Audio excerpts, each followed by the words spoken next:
여러분, 지난 한 주간도 평안하셨죠? 오사모의 오묘한 성경 공부 시간입니다.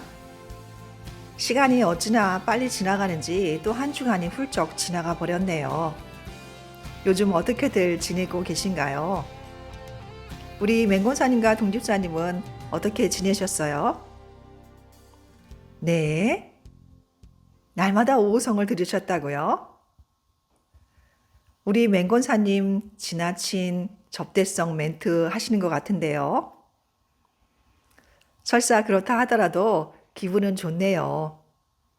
그런데 제가 최근에 만나본 오호성 수강생들 중에 오호성을 한 번만 들으신다는 분은 없었습니다. 더 잘 이해하기 위해 한두 번 더 들으신다는 말씀을 듣고 감사하기도 했고요. 강의를 더 잘 준비해야 되겠다는 생각이 들기도 했습니다. 암튼 요즘 우리 꿈과 사랑의 교회 성도님들이 하나님의 말씀의 은혜에 푹 빠져 계신 것은 사실인 것 같아요. 주일날 목사님을 통해 들려주신 하나님의 말씀을 다시 한번 찾아 들으시는 것은 기본이고요. 날마다 바이블 라이프를 통해서 말씀을 묵상하시고 또한 오호성 강의도 열심히 들으시고요. 이렇게 겹겹이 주시는 하나님의 은혜를 통해 말씀으로 무장하는 것은 이 광야와 같은 세상을 사는 그리스도인들이 꼭 갖추어야 할 자세가 아닐까요? 오늘도 그러한 자세로 오호성을 수강하시는 모든 분들을 환영하고 축복합니다. 네, 그럼 성막을 주제로 한 오호성 8번째 여행 출발하겠습니다. 먼저 오늘 우리가 공부할 내용의 주제가 되는 오늘의 말씀을 함께 찾아 읽겠습니다. 출애굽기 16장 4절 말씀입니다. 그때에 여호와께서 모세에게 이르시되 보라 내가 너희를 위하여 하늘에서 양식을 비같이 내리리니 백성이 나가서 일용할 것을 날마다 거둘 것이라. 이같이 하여 그들이 내 율법을 준행하나 아니하나 내가 시험하리라. 아멘. 우리는 지금 이스라엘 백성들과 함께 거대한 광야를 이동 중이라는 사실을 기억하시죠? 그들과 함께 여행하면서 우리는 하나님께서 이스라엘 백성들의 필요를 초자연적인 방법으로 채워주고 계심을 목격하고 있습니다. 오늘 우리는 또 다른 하나님의 초자연적인 공급하심에 대해 목격하게 될 것입니다. 그럼 잠시 동영상을 멈추시고요. 출애굽기 16장을 다 읽으신 후에 공부를 계속하도록 하겠습니다. 본문처럼 우리에게 익숙한 듯이 여겨지는 내용을 만나게 되면요. 다시 읽지 않고 그냥 넘어가고 싶은 유혹을 받기도 하는데요. 이러한 내용일수록 처음 읽는다는 마음으로 새로운 시각을 가지고 찬찬히 읽어내려 가시면 본문을 이해하는 데 큰 도움이 될 것입니다. 네, 다 읽으셨죠? 그럼 문제를 풀면서 본문의 내용을 자세히 살펴보도록 하겠습니다. 첫 번째 문제는 이스라엘의 위치를 묻고 있네요.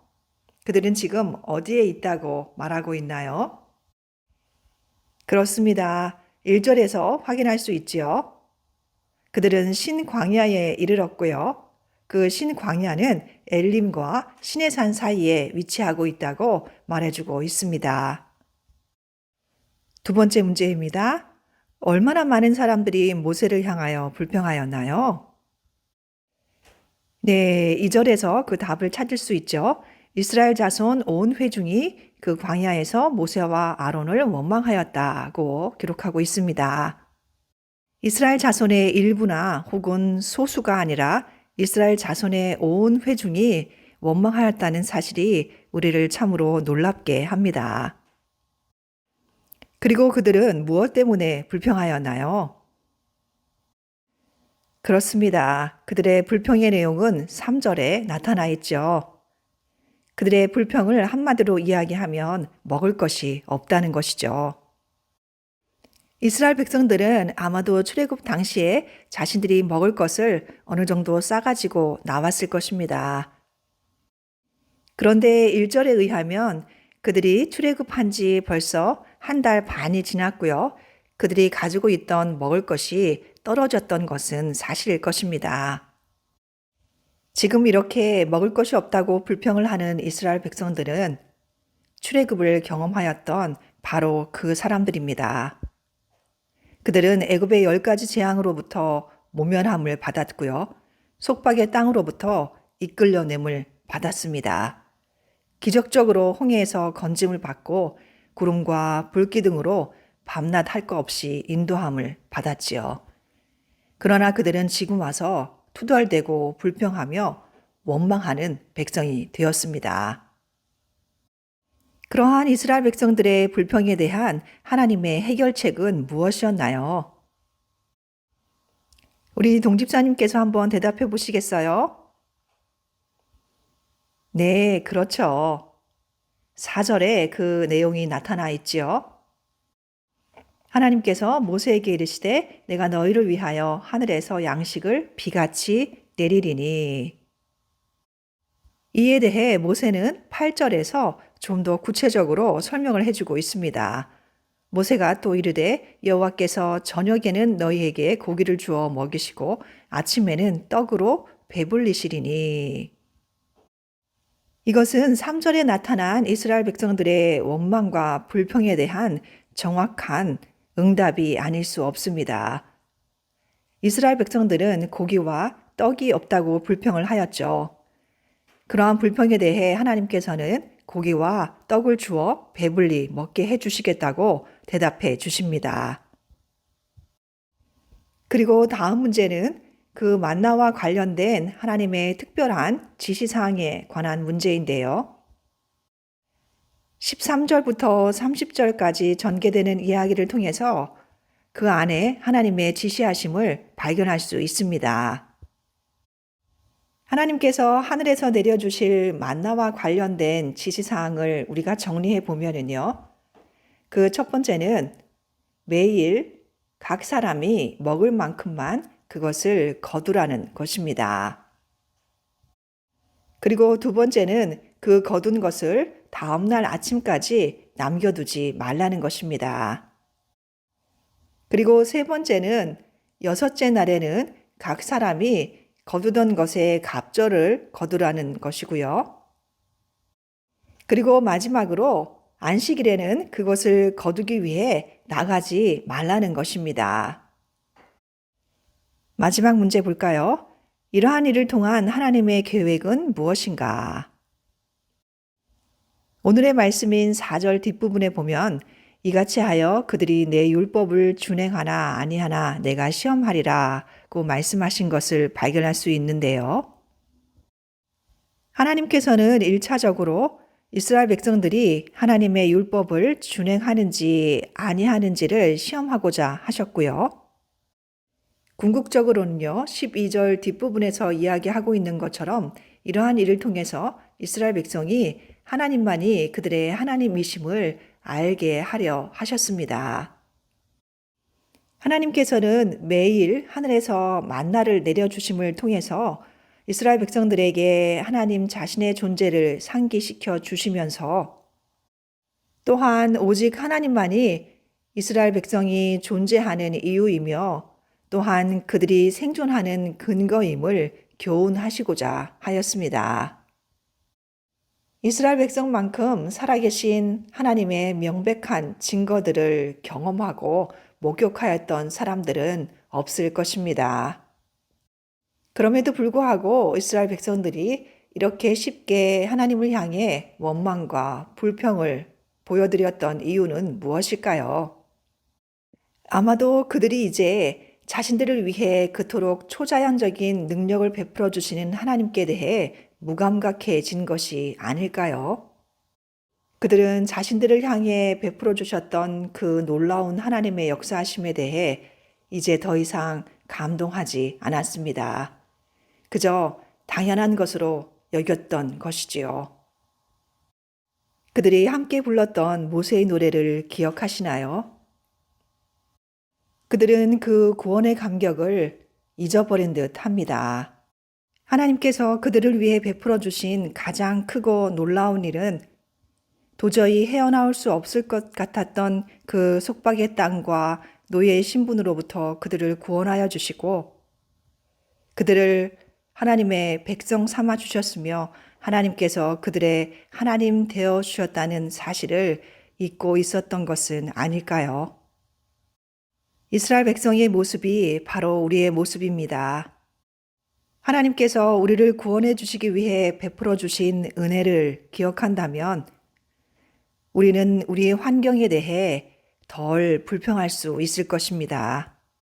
하나님께서 우리를 선택하시고 구원해 주신 사실에 대해 더 이상 감격할 수 없다면 우리가 꼭 기억해야 할 구절이 한 곳 있습니다. 그곳은 창세기 15장 1절 말씀인데요. 여러분도 그곳을 찾아서 저와 함께 큰 목소리로 함께 읽어보실까요? 이후에 여호와의 말씀이 환상 중에 아브라함에게 임하여 이르시되 아브라함아 두려워하지 말라. 나는 내 방패요 너의 지극히 큰 상급이니라. 아멘. 얼마나 축복된 말씀인가요? 하나님께서 바로 우리의 방패이시며 지극히 큰 상급이심을 말씀해 주십니다. 우리가 이 사실을 믿는다면 우리에게 더 이상 무엇이 필요할까요? 죽을 수밖에 없는 죄인을 구원하여 주시고 하나님의 자녀 삼아 주신 그 은혜와 하나님께서 친히 우리의 큰 상급이 되어 주시겠다는 그 약속 대신 세상이 주는 값싼 고기와 떡에 우리의 마음을 빼앗겨서는 안 될 것입니다. 네, 그럼 출애굽기 16장으로 다시 돌아가서요. 특별히 4절부터 8절에 기록된 내용을 통해서 하나님께서 이스라엘 백성들을 위해 내려주신 두 가지 음식에 대해 좀 더 생각해 보기로 하겠습니다. 먼저 첫 번째 문제인데요. 그들이 먹게 될 떡은 어디로부터 온 것인가요? 네, 그렇죠. 4절에서 말하고 있죠. 하나님께서 모세에게 이르시되 내가 너희를 위하여 하늘에서 양식을 비같이 내리리니. 이스라엘 백성들이 먹게 될 음식은 하늘, 그러니까 하나님으로부터 직접 내려온 음식이라는 사실을 이야기해 주고 있습니다. 이스라엘의 불평에 대한 하나님의 응답은 참으로 놀랍습니다. 불평하는 이스라엘을 보시고 하나님께서 하늘로부터 불과 유황불을 비같이 내리셔서 그들을 심판하신다고 한들 우리가 무슨 말을 할 수 있을까요? 그러나 하나님께서는 하늘에서 양식을 비같이 내려주시겠다고 약속을 하십니다. 그 말씀을 통해 우리는 그들이 먹게 될 음식의 성격을 잘 알 수 있습니다. 그것은 하나님께서 직접 그들에게 내려주시는 음식이고요. 그 만나를 통해서 이스라엘 백성들은 하나님의 놀라운 능력을 알게 되고요. 그들과 함께 하심에 대한 확신을 가지게 될 것입니다. 만나를 통해서 하나님께서는 그들을 진정으로 만족시키는 것은 오직 하나님으로부터 비롯된 참된 양식임을 가르쳐 주고자 하셨던 것 같습니다.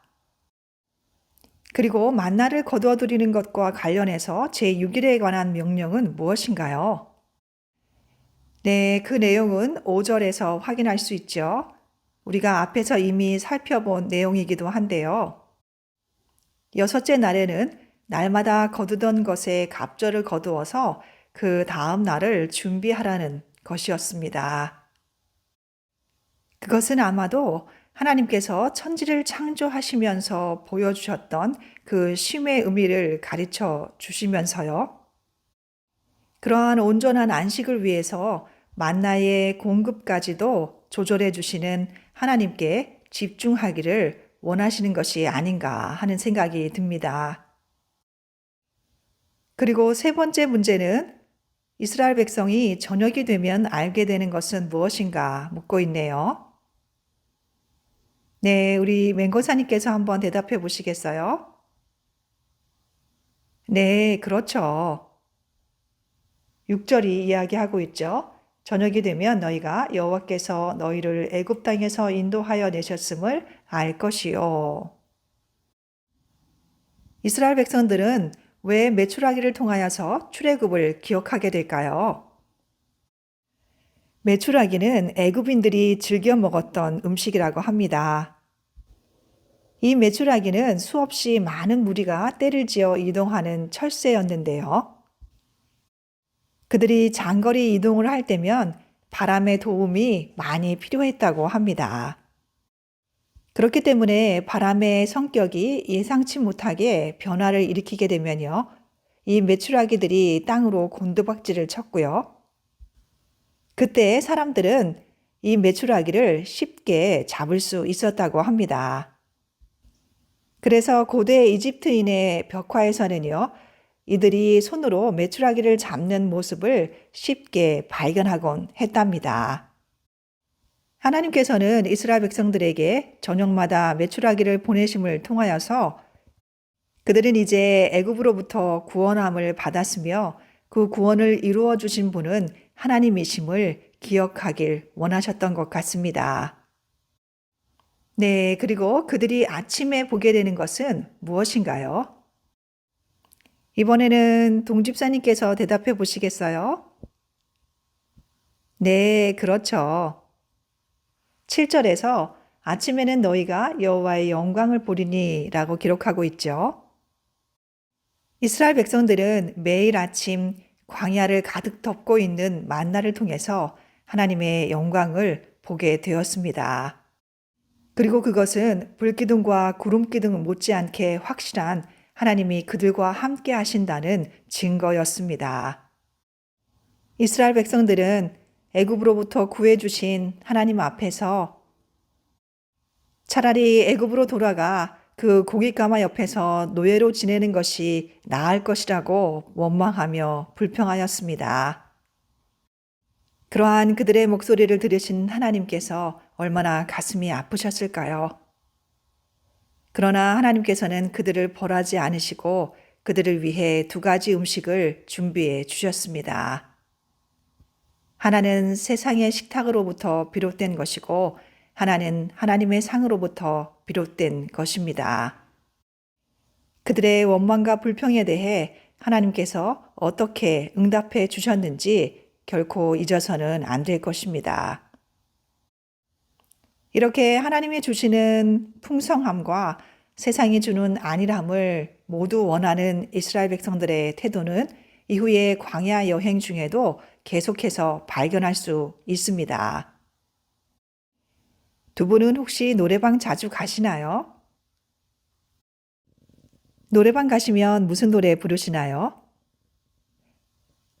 흔히 18번이라고 하는 애창곡 있잖아요. 맹원사님은 어떤 노래 부르세요? 아, 그 노래요. 저도 그 노래 좋아하는데. 근데 그거 아세요? 이스라엘 백성들도 애창곡이 있었답니다. 그들의 애창곡은 광야라는 가수가 작사, 작곡한 원망과 불평이라는 곡이에요. 한번 들어보시겠어요? 네, 그럼 동영상을 잠시 멈추시고요. 민수기 11장 1절부터 20절을 다 읽으신 후에 공부를 계속하도록 하겠습니다. 네, 다 읽으셨죠? 그럼 문제를 통해서 본문의 내용을 확인해 볼까요?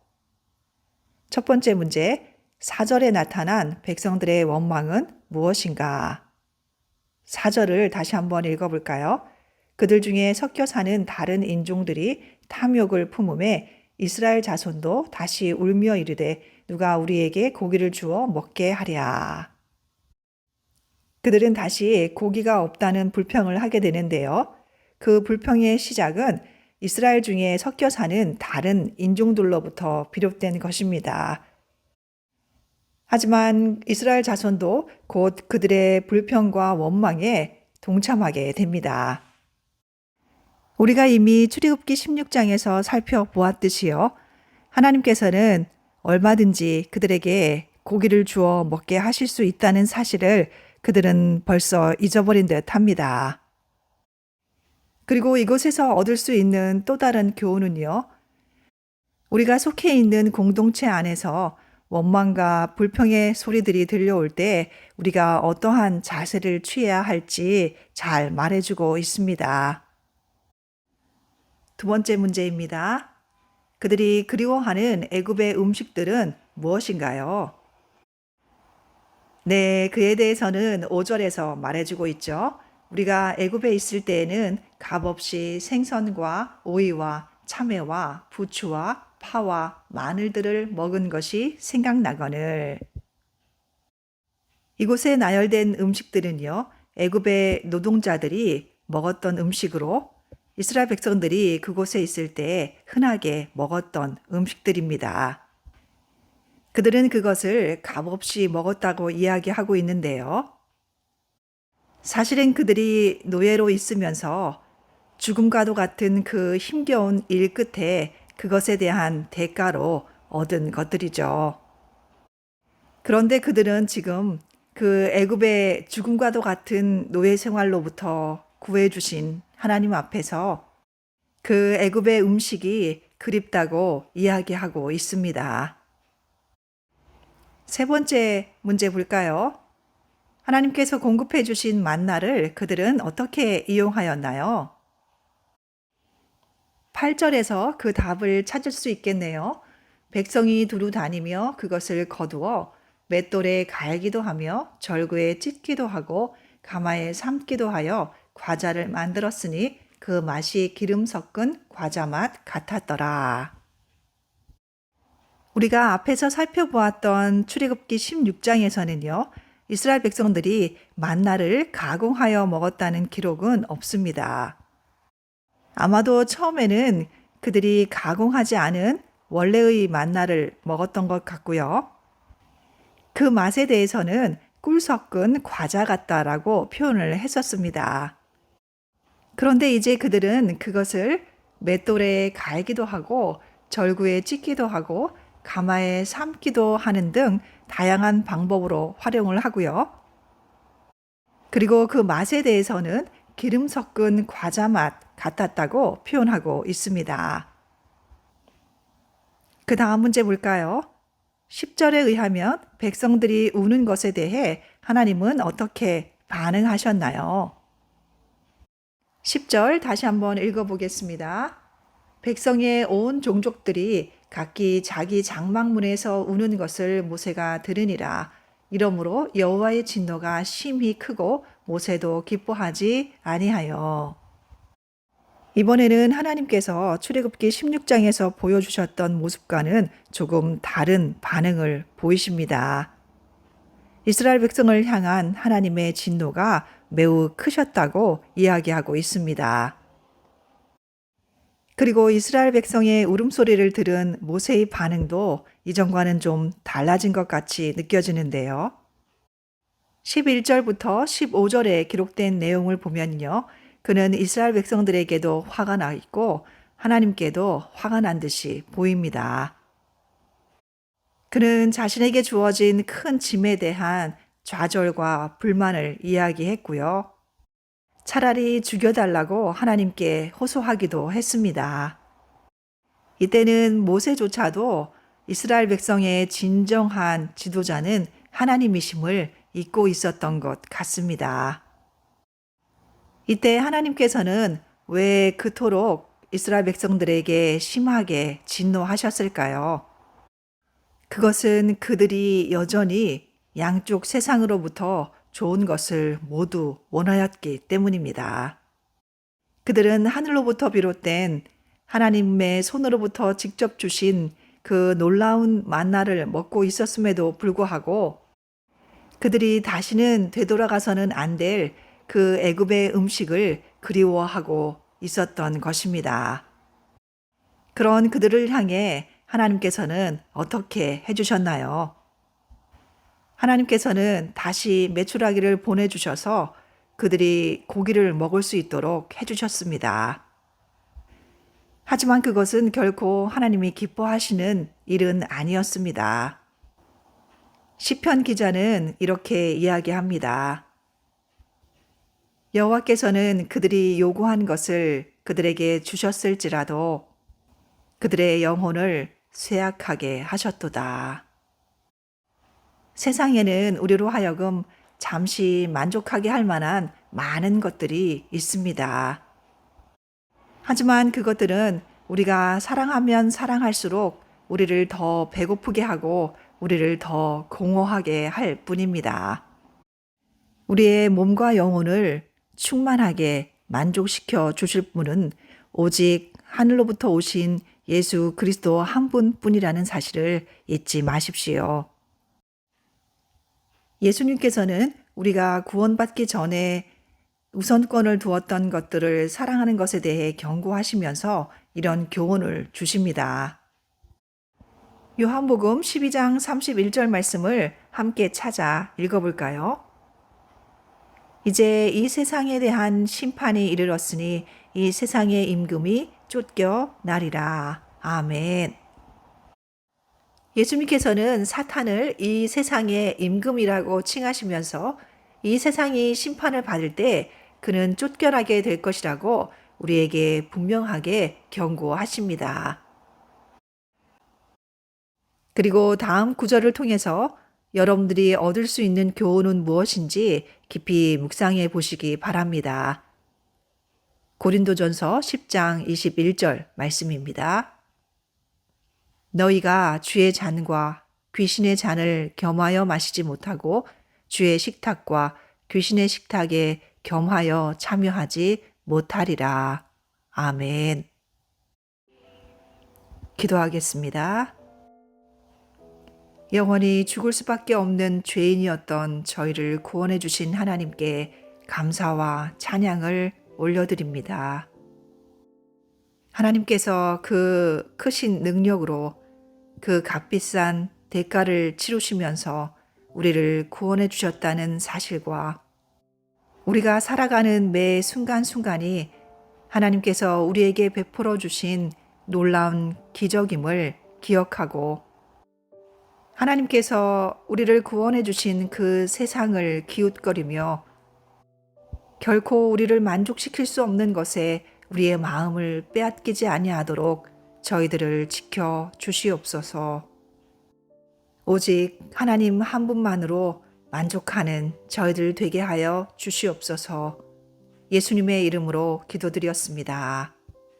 아멘. 당신이 아직도 포기하지 못하고 움켜쥐고 있는 세상의 메뉴가 혹시 있나요? 그것들 중에서 특별히 하나님께서 당신이 버리길 원하시는 것은 무엇이라고 생각하시나요? 하나님께서 이에 대해 당신과 이야기하고 싶어 하십니다. 한 주간 이에 대해 깊이 묵상하시는 여러분 되시기 바랍니다.